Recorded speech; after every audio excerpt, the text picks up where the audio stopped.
Hello everyone. Today I'll show you how to replace the battery in your Vtech VM350-2 Baby Monitor. Let's get started.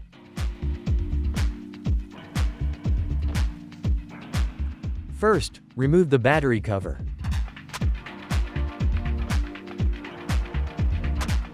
Take out the old battery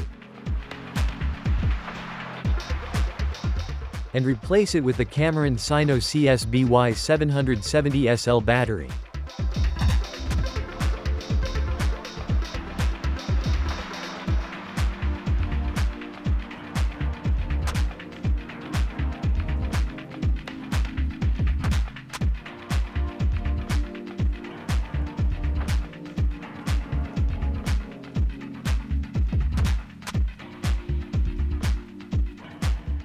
And that is, you have successfully replaced the battery in your Vtech VM350-2 Baby Monitor.